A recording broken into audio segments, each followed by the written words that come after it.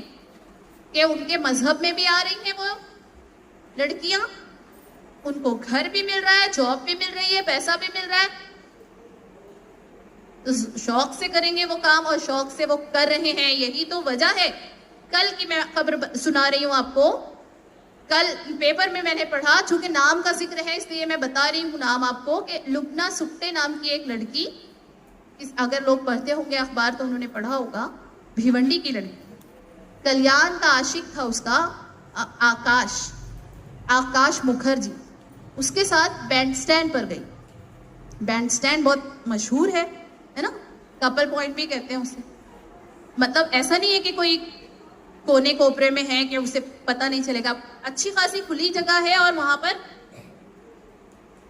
بالکل کوئی بھی کرائم اگر ہوتا ہے تو سمجھ میں آ جائے گا. تو وہاں پر اس لڑکی کے ساتھ، تو اس نے تو دن گزار لیا اس لڑکے کے ساتھ. جب رات ہو گئی تو وہ جانے کی ضد کرنے لگی. وہ لڑکا اسے روکنے لگا اور اس کے ساتھ زیادتی کرنا چاہی تو اس نے انکار کر دیا، اور اس نے کہا کہ اب مجھے جانا ہے.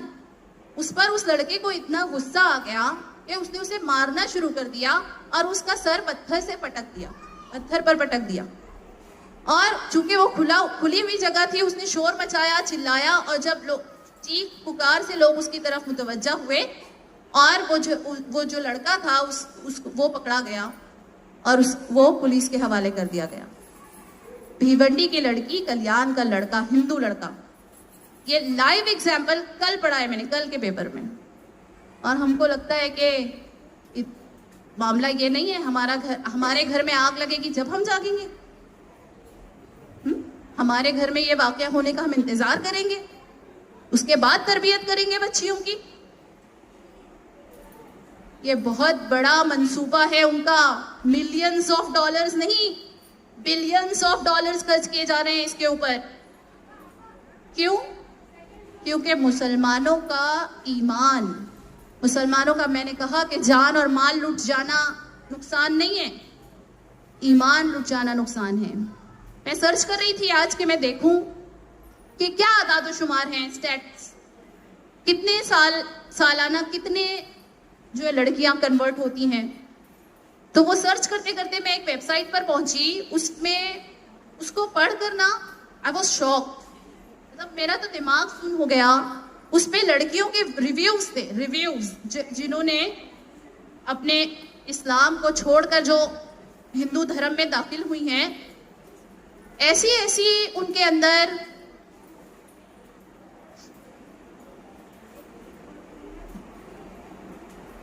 ان کے ذہن کے اندر ایسا ارتداد پھنسا ہوا ہے کہ ایسا لگا کہ ہاں چلو ٹھیک ہے، یہ چلے ہی گئے اپنے دین سے تو اچھا ہے، یہ تو صرف رہ کر نقصان پہنچانے والے لوگ ہیں دین کو. تو یہ ایک بہت بڑا ریزن ہے کہ غیر مسلموں کی باقاعدہ منصوبہ بند کوشش ہے. اس کے بعد فحش اور ناجائز تعلقات پر مبنی جو سیریلز اور فلمیں بن رہی ہیں، جس میں ہندو اور مسلم کا لو ٹرائنگل دکھایا جاتا ہے، لو اینگل، اور بہت پسند کیا جا رہا ہے. ایسی سٹوریز جو ہیں وہ بہت زیادہ ہٹ ہو جاتی ہیں، اور ہمارا جو آج کل کا جو نوجوان طبقہ ہے جو صرف انہی ساری جو چمک دمک کا دیوانہ ہے اس کو پسند کرتا ہے، اور اس طریقے سے اس کی طرف راغب ہوتا ہے. میں جس ارتداد کی جو میں بات کر رہی ہوں، یہ صرف مسلم لڑکیاں کے ساتھ نہیں ہو رہا ہے، لڑکے بھی اپنا مذہب چھوڑ رہے ہیں، اپنا دین چھوڑ رہے ہیں.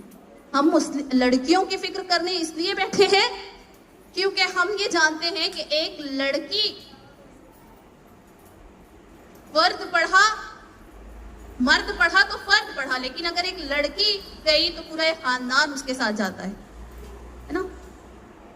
اس لیے ہم کو ان کی لڑکوں کی بھی فکر ہے اور لڑکیوں کی اور زیادہ فکر ہے. اس کے بعد مخلوط تعلیمی نظام جس نے بہت گند مچایا ہوا ہے، بہت زیادہ. میں نے کہا کل بھی کہ 6ٹھی اور 7ویں جماعت کے بچے افیئرز کر رہے ہیں، اور کانوینٹ اسکولوں میں جب پڑھتے ہیں جہاں پر کو ایڈ میں ملٹی ہیٹروجنس گروپ ہوتا ہے، الگ الگ مذہب کے لوگ ہوتے ہیں. ہم انگلش میڈیم اسکولوں میں دیکھیں تو صرف مسلموں کے تو نہیں ہے نا وہ ادارے، وہاں پر ہندو سکھ عیسائی سارے ہی پڑھتے ہیں. پھر وہ ان کو دیکھ کر ان کے مذہب سے متاثر ہونا، کیونکہ بہت کھلا ہے ان کا مذہب، بہت کھلا ہے، بہت آزادی ہے. اور پھر جن کو اپنی اس پابندی بار لگتی ہے وہ ان کی طرف کھنچتے ہیں، متاثر ہوتے ہیں ان سے اور ان کے جیسا بننا چاہتے ہیں. تو مخلوط تعلیمی نظام نے بہت زیادہ خرابی مچائی ہوئی ہے. اور جہاں تک اس کی میں کہوں گی ہمارے اکابروں کو اس کے بارے میں سوچنا چاہیے، ہماری امت کے جو مخیر حضرات ہیں ان کو سوچنا چاہیے کہ ہمارے اپنے تعلیمی ادارے ہوں اگر پروفیشنل تو ہم کیوں جائیں غیروں کے اداروں میں پڑھنے ہیں. ہاں، ہماری یونیورسٹیز، ہماری ایک یونیورسٹی تھی علی گڑھ مسلم یونیورسٹی، اس کا تک اقلیتی کردار ختم کرنے کے در پر ہیں لوگ.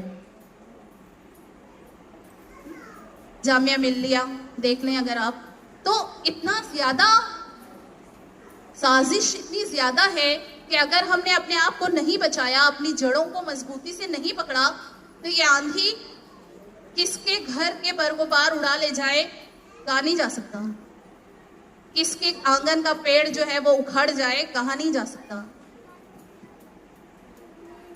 موسیقی کے بارے میں یہ کہنا چاہوں گی، یہ بھی ایک فیشن ہے جس کو ہم بہت تیزی سے اختیار کر رہے ہیں اور اس سے پیچھا چھڑانا بھی بہت مشکل ہے، کیونکہ ہم اسی کلچر میں پلے بڑے ہیں جہاں موسیقی بہت عام ہے نا. فلمی گانوں کی میوزک ہو، ریپ سانگز ہو، مغربی موسیقی ہو، ہر ایک موسیقی جنسی جذبات کو بھڑکانے کا کام کرتی ہے. موسیقی سننا کس کو نہیں اچھا لگتا؟ سب سنتے ہوں گے نا، سب سنتے ہوں گے نا، تھوڑی بہت سبھی نے سنا ہوگا. اور موسیقی سننا میں ایک کہتے ہیں کہ روح کی غذا ہے، روح کی غذا. ہاں واقعی روح کی غذا ہے، مگر زہر آلود غذا. موسیقی سننے سے ہوتا کیا ہے، پسند کیوں آتی ہے ہمیں؟ کیونکہ اس کا تعلق سیدھا ہمارے برین سے ہے. یہ تھوڑا سا سائنٹیفک پوائنٹ ہے، صرف ہلکا سا ٹچ کروں گی کہ برین میں ایک ایسا ہارمون ایکسکریٹ ہوتا ہے، خارج ہوتا ہے، ڈوپامین کہتے ہیں اسے، جو ہم کو خوشی دیتا ہے، لذت محسوس ہوتی ہے. موسیقی سننے سے مزہ آتا ہے نا. تو یہ نہ صرف جنسی جذبات کو ابھارتی ہے بلکہ یہ ہمیں اتنا عادی بنا دیتی ہے کہ پھر موسیقی سنے بغیر ہم کو چارہ نہیں ہے.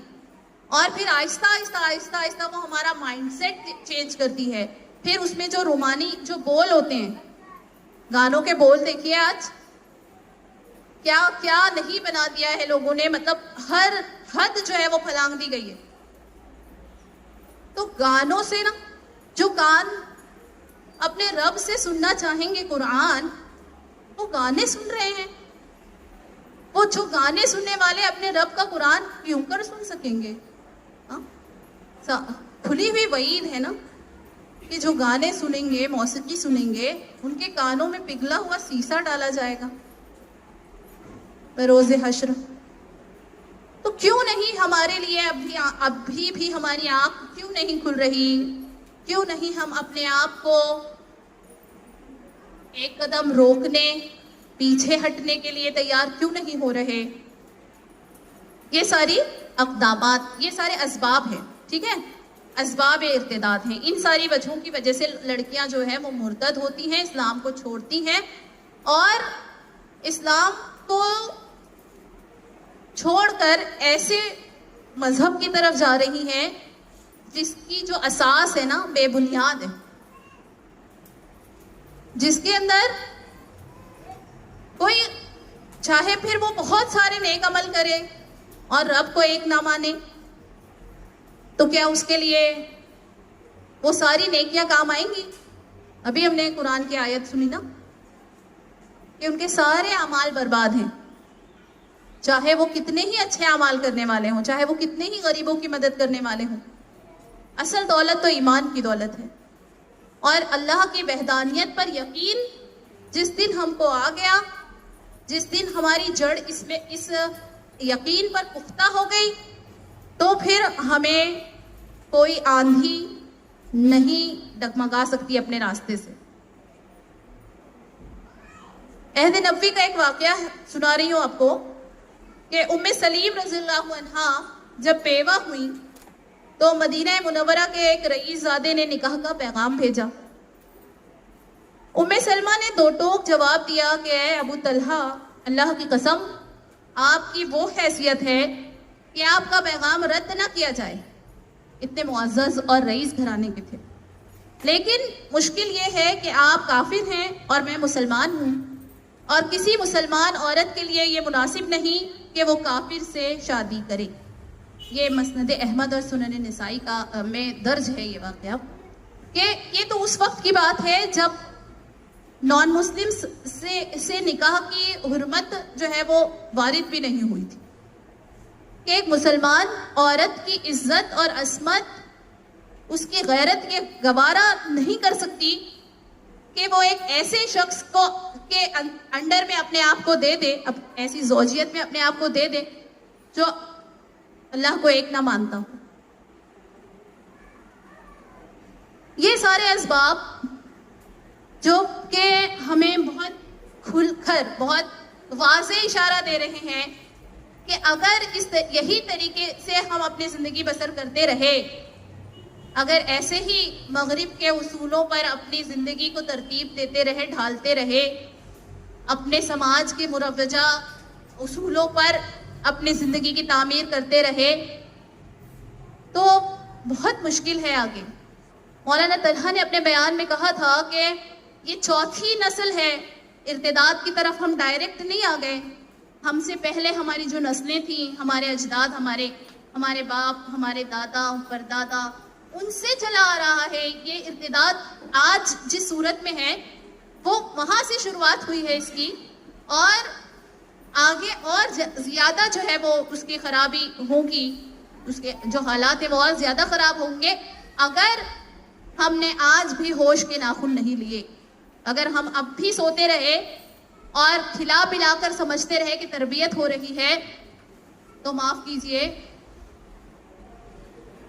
آئندہ کیا ہوگا اس کا انجام آج سے ہم کو نظر آ رہا ہے.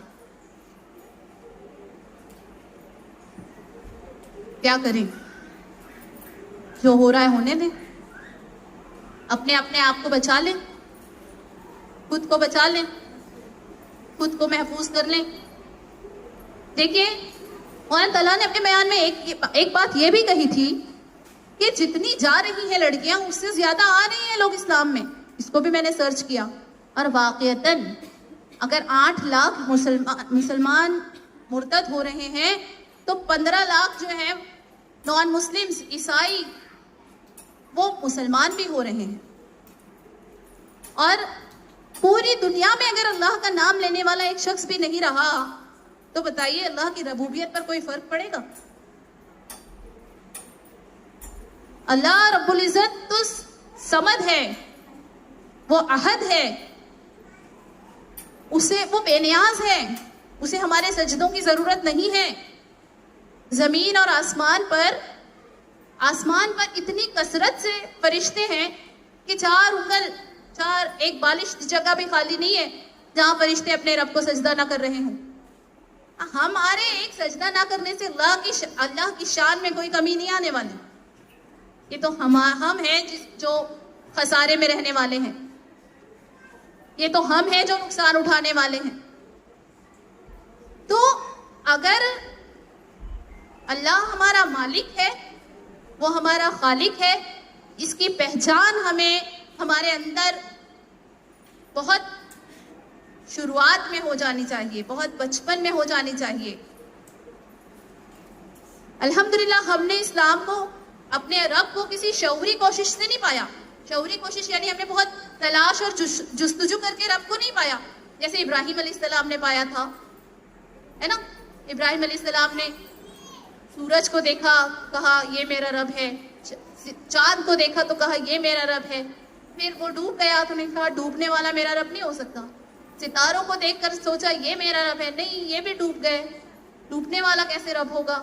پھر سورج کو دیکھ کر انہوں نے یہ خیال کیا کہ یہ میرا رب ہو سکتا ہے. بس انہوں نے بہت غور و فکر کی، اپنی فطرت کے نظاروں میں، اور آخرکار وہ اپنی شعوری کوشش سے پہنچے اور کہا کہ میں تو بے نیاز ہوں ان چیزوں سے جو ڈوبتی ہیں، اور میں تو اس رب کے آگے اپنا رخ یکسو ہو کر کرتا ہوں، ہے نا، جس کا کوئی شریک نہیں ہے۔ ہم کو تو اس طریقے کی ڈھونڈنے کی، تلاش کرنے کی ضرورت نہیں محسوس ہوئی، اور اللہ کا کتنا کرم ہے۔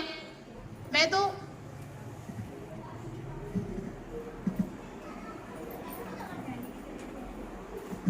کہ ہم ایک بغیر شعوری طور پر پائے ہوئے ہم نے رب کو پا لیا ہے، بس اس کو شعوری طور پر دریافت کیجئے۔ میں یہ کہنا چاہوں گی کہ کرنے کے جو کام ہیں، کام 3 سطح پر ہو سکتے ہیں والدین کے ذریعے۔ والدین کے ذمہ یہ کام ہے کہ وہ اپنے قرآن کریم ارشاد فرماتا ہے اللہ رب العزت ہم سے کہ اے ایمان والو، اپنے آپ کو اور اپنے اہل و عیال کو جہنم کی آگ سے بچاؤ۔ جہنم کی آگ سے کیسے بچائیں گے ہم؟ اور خود کیسے بچیں گے؟ جب ہم شرک سے بچتے ہوں گے، جب ہم بدعات سے بچتے ہوں گے، جب ہم گناہوں سے بچتے ہوں گے، ہے نا، اور جب ہم اپنے رب سے محبت کرتے ہوں گے، اس سے ڈرتے ہوں گے، تب ہم اللہ سے بچ جائیں گے، جہنم کی آگ سے بچ جائیں گے۔ اور ہمارا رب تو اتنا کریم ہے کہ وہ تو ہم کو بخشنے کے بہانے ڈھونڈتا ہے۔ تو ہم ایک بار جھک گئے، ہم ایک قدم بڑھتے ہیں تو وہ ہمارے طرف 10 قدم چل کر آتا ہے نا۔ تو اپنے آپ کو ان فتنوں سے بچانے کا ایک بہت بنیادی طریقہ ہے کہ اپنے آپ کو دین سے جوڑ لیں، دینی تعلیمات کو اپنے گھروں میں عام کریں۔ 10 دن کے سمر کیمپ میں دینی تعلیمات نہیں ملتی، اپنے آپ کو کسی مکتب، کسی مدرسے سے جوڑیں، کسی ایسے اداروں سے جہاں پر دین کا فہم ہو۔ حضرت ڈاکٹر اسرار احمد کا یہ قول مجھے بہت جھنجھوڑ دیتا ہے کہ ہم نے عربی تو اتنی ہم نے انگریزی تو اتنی سیکھ لی کہ انگریزوں کو پڑھا لیتے ہیں، مگر عربی اتنی نہیں سیکھی کہ اپنے باپ کا جنازہ پڑھا سکیں۔ کتنی عربی آتی ہے ہم کو؟ ہاں، قرآن جو کہ عربی زبان جو کہ ہمارا اللہ ہم سے باتیں کر رہا ہے اس میں، اور ہم کو وہ جاننے کی کوئی تڑپ نہیں ہے، کوئی فکر نہیں ہے۔ تو قرآن فہمی کے کورسز سے جڑیے، دین فہمی کے کورسز سے جڑیے، جس بھی سطح پر آپ جڑ سکتے ہو جڑیے۔ میں نے کل بھی کہا تھا، آج بھی کہتی ہوں کہ اللہ کوشش دیکھتا ہے۔ ہم ایک اسٹرائیونگ مسلم ہونے چاہیے، ہم اللہ کے راستے پر ہونے چاہیے، چاہے جو رفتار ہو، چاہے ہم دوڑتے ہوں، چاہے ہم گھسٹ رہے ہوں، چاہے ہم چل رہے ہوں، مگر اللہ کے راستے پر ہوں۔ دوسرا کام علماء کرام اور ائمہ مسجد کا ہے کہ وہ مسلکی اختلافات کے بجائے دین کی بنیادی تعلیمات پر توجہ مرکوز کریں، دین کے عقائد اور اس کے اخلاق کا جو پہلو ہے اس کو نمایاں کریں، نہ کہ اپنے مسلکی اختلافات کو ممبر سے بیان کریں۔ یہ ائمہ جو یہ کرتے ہیں ان کی بہت بڑی پکڑ ہے، اللہ ہماری اور ان کی حفاظت فرمائے۔ تیسرا کام دینی اور ملی تنظیموں کا ہے، جیسے یہ ایک تنظیم ہے فلاح انسانیت تنظیم، جس نے ایک کام کیا کہ 10 دن کا کیمپ چلایا کہ بچوں کو دین سے جوڑا جائے۔ اس طریقے کی ورکشاپس ہونے چاہیے، لگاتار ہونے چاہیے، بار بار ہونے چاہیے۔ اجتماعی شادیوں کا نظم ہونا چاہیے۔ بچوں کے ذہنوں میں جو سوالات اٹھتے ہیں بار بار، مذہب کو لے کر، پردے کو لے کر، موسیقی کو لے کر، جائیداد کو لے کر، بہت سارے اشکال اٹھتے ہیں نوجوان ذہنوں میں۔ ان کو ڈانٹ کر چھپ کر آ کر بٹھانا نہیں چاہیے، بلکہ ان کے شکوک کے ازالے کا بہتر نظم ہونا چاہیے۔ ہمارے ائمہ، ہمارے جو اجداد ہیں، ہمارے جو اسلاف ہیں، اللہ ان کی قبروں کو نور سے بھر دے کہ انہوں نے اتنا کام کیا ہے کہ ہم اگر عربی نہیں بھی جانتے ہیں تب بھی ہم دین کی پوری سمجھ اردو کی کتابوں سے، اردو کے حوالوں سے بھی لے سکتے ہیں۔ تو یہ سارے کام ہونے چاہیے۔ اس کے علاوہ ہم سب کی مشترکہ ذمہ داری ہے کہ ہم استقامت علی الایمان کی دعا کریں، ہم سب توبہ کریں، اپنے گناہوں سے بچیں۔ دیکھیں، گناہوں سے بچنا ہم کو ایک ایسی نظر عطا کرتا ہے جو سچ، حق اور باطل میں فرق کر سکتی ہے. آپ جتنے گناہ سے بچیں گے نا، اتنا آپ کو کیا صحیح ہے اور کیا غلط ہے سمجھ آتا جائے گا. آپ کے اندر کا وجدان جو ہے وہ اتنا ڈیولپ ہوگا کہ آپ کو خود سمجھ میں آ جائے گا کہ یہ صحیح ہے اور یہ غلط ہے. گناہوں سے بچنے کا بہت التزام کریں، اور جب گناہ ہو جائے پھر ڈپریشن میں نہیں چلے جانے کا. فوراً 2 رکعت صلاۃ التوبہ دعا، بس آگے بڑھ جانا ہے. اسی کو لے کر کھینچتے نہیں بیٹھے رہنا. دیکھیے یہاں ہم سب کے الگ الگ امتحان ہیں. کسی کا امتحان موسیقی ہے، کسی کا امتحان حرام رشتے ہیں، کسی کا امتحان صحت ہے، کسی کا امتحان نماز ہے، کسی کا امتحان پردہ ہے. ہم سب اپنی اپنی سطح پر جنگ لڑ رہے ہیں، اور یہی زندگی ہے، ایسا ہی ہوگا. اور بس ایمان پر خاتمہ ہو جائے ہمارا تو ہماری کامیابی یقینی ہے. اپنی حیثیت اور وسعت کے مطابق دین اور ایمان کے تحفظ کا سامان کریں، اور اپنے گھروں کی تعلیم کا بہت بہت انتظام کریں.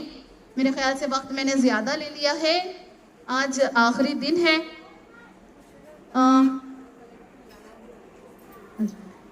تو میں یہاں پر اس بات کو مختصر کرتی ہوں اور دعا کرتی ہوں کہ اللہ ہم سب کو ان سارے فتنوں سے بچائے جس فتنوں میں آج امت گھری ہوئی ہے، اور ہم سب کو ایمان پر خاتمہ نصیب فرمائے. وآخر دعوانا ان الحمد للہ رب العالمین.